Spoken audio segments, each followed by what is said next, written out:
आंदोलनाच्या विरोधात जी याचिका सुरू होती त्याची सुनावणी हायकोर्टात सुरू आहे। आजचा दिवस अतिशय महत्त्वाचा आहे, कारण गेल्या 3 ते 4 दिवसांपासून जे आंदोलन सुरू होतं त्या आंदोलनानंतर मराठा आंदोलक जे ते आक्रमक झाले होते।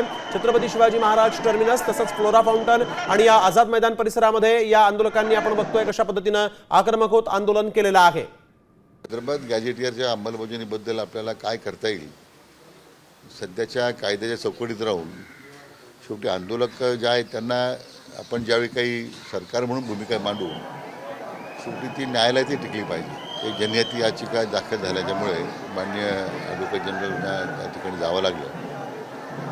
आता त्या जनहित याचिकेमध्ये उच्च न्यायालयाने काय ऑब्झर्वेशन दिलेत, काय निर्देश दिलेत ते सगळं पाहिल्याच्या नंतर आणि मग आमची परत आता एक बैठक होईल ॲडव्होकेट जनरल बरोबर आणि त्या जो मसुदा मी जो तयार केलेला आहे प्रारूप त्याला अंतिम स्वरूप देता येईल।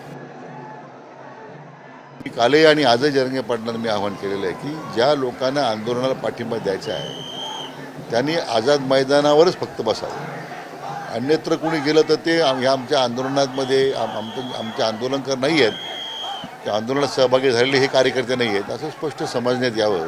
जी आमच्या आंदोलनाच्या नावाखाली जी लोक बाहेरून काही गोंधळ घालतात, सामान्य लोकांना त्रास देतात, जनतेला विटेल धरतात, त्यांच्यावर मात्र कारवाई होणार आहे। ती कारवाई करावी लागेल, त्याच्यात काही संदेह नाही आहे। आता isakal.com आहे देशातील नंबर 1 ची मराठी न्यूज वेबसाईट।